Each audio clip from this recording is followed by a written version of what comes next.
I guess it's your old crow back again on this beautiful Friday. The sun's clearing up. My mood's getting better. The clouds are going away. Yeah, look at that. And later I'm going to be talking about that show I remember as a kid, Fantasy Island. I'll be sure I talk about Fantasy Island and the shows I remember as a kid and how they all apply to G.I. Joe today. But right now what I wanted to do is just follow up my roadblock video with two quick reveals that I kind of showed on the live, but I'll give you a better look at them right now. I'm of course talking about Pale Peony,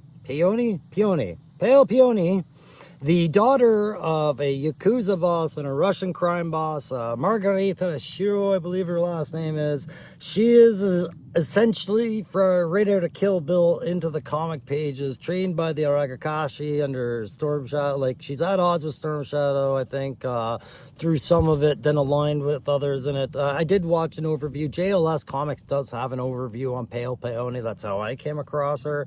But yeah, she's what was the character's name that Lucy Liu played in Kill Bill? Was it oh my god, I knew it earlier. Anyways, Lucy Liu's character in Kill Bill, God, I knew it earlier, and now that I'm recording, I can't think of it. Anyways, it's basically their variant of that. But I've combined it with another element. I saw a movie on my plane back from Paris, France, that I said, you know what? I want to do that to a character, and she was the exact one that I decided, yeah, that makes perfect sense to do it with her. And I am, of course, talking about Pale Peony. And Paris from the movie Mission Impossible 2. Jesus, this is not natural for me to sit like this. There we go. I'm just getting comfy in the trees here. Ooh, this is what I miss. I don't like sitting in my garage. I don't like sitting in my basement. I like sitting out in the woods. It's just that the woods are further away from my house. So one of these days I'm just going to pack up a tent and head out on the woods and just do toys for about a week. Anyways, yeah, so I'm going to reveal that. And then, of course, another one is somebody who's escaped not only Fantasy Island back in the day, but he escaped the island of New York and he escaped the island of Los Angeles. I'm going to show you my classified shelf brain cannon end state variant on Bob Pliskin, otherwise known as Snake, who will perhaps escape Viper Island or Cobra Island or wherever. But, yeah, we've got them. So let's have a look at these guys here. Okay, guys, so that's Pale Peony. They're in the pink camouflage that I decided to give her. And she is originally she is my leftover Yelena Belova body sculpt from the Marvel Legends series, which came with the two fighting sticks from the Hawkeye series, I believe. And the head I used from that one, I put on my Lifeline medic, female medic, cross.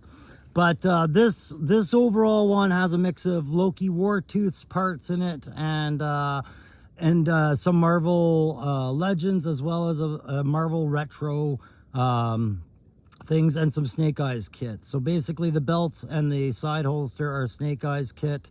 The sai that are slipped into the silencer portion of the holster assembly are from my Daredevil Elektra retro figure that I found out was a $42 figure, and somehow somebody had marked it on a $3 clearance at Walmart. Lightning in a bottle. I think there was much afoot at that one, and I walked in at the right time. The gauntlets on her arms are Loki Wartooth. They're things that he prints for his troop builders that help, you know, quickly just add a little thing. Of course, they're more meant for a man on this one. I think when the time comes, I'm going to trim those down. But they were good enough to slap on a show for today.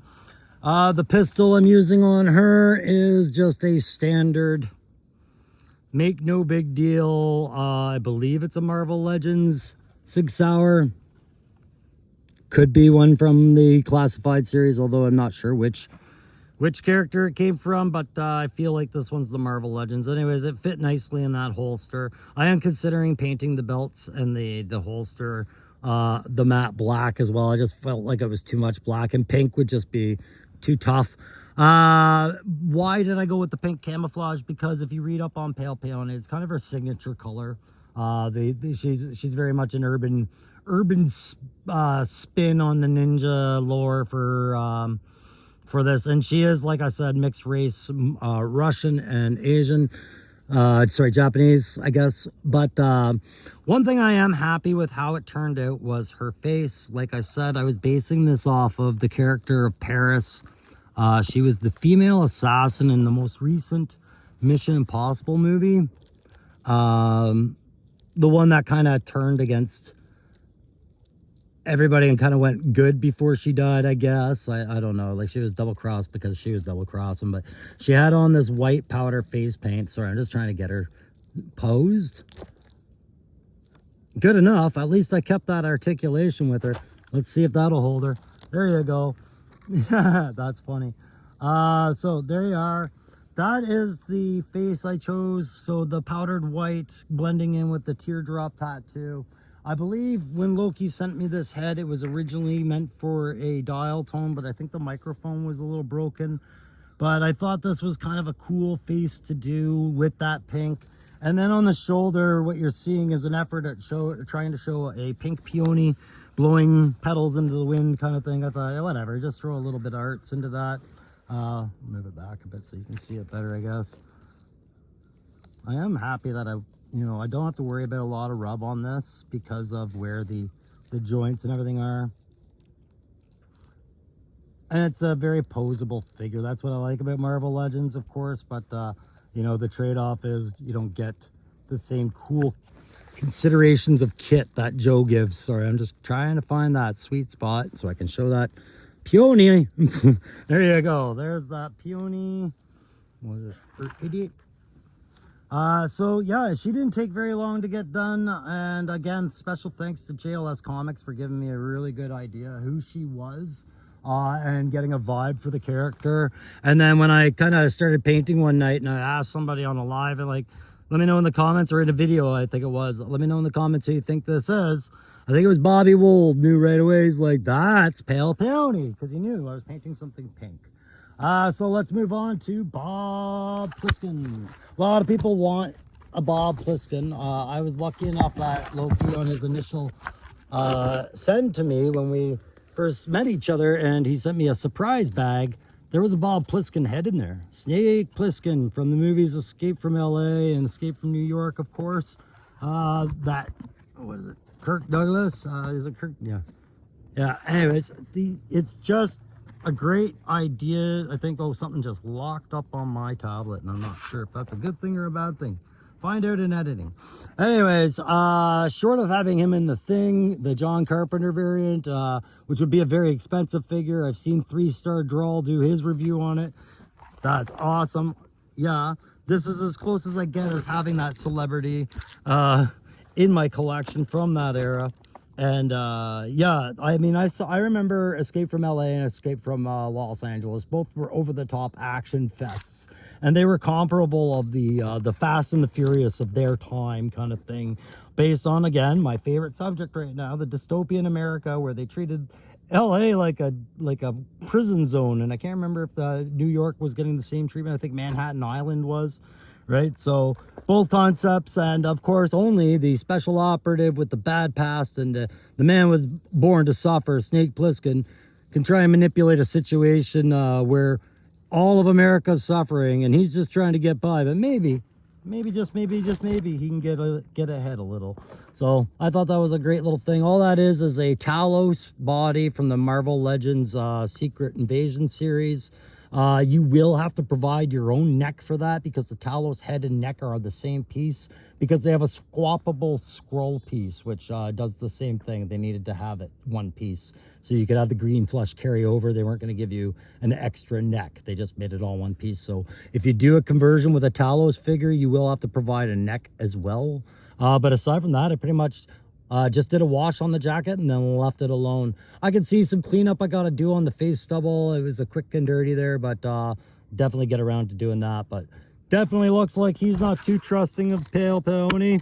But, good or bad, they're on the Joe shelf now. They are a part of my canon. And let me know what you guys think. Was it wrong to incorporate a Snake Pliskin against Cobra? Should I have just made him a grown-up Billy Kessler?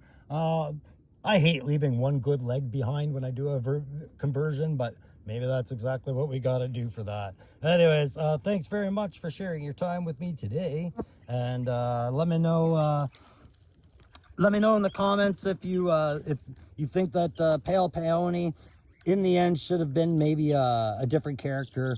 Are you kind of tired of seeing ninjas all over the place? The imitations I had was I'm running out of female Joes and Cobras to even consider right now. They just weren't that plentiful while I was around. And as I go through, I kind of have to discover which ones were around after 90s and 2000s, right?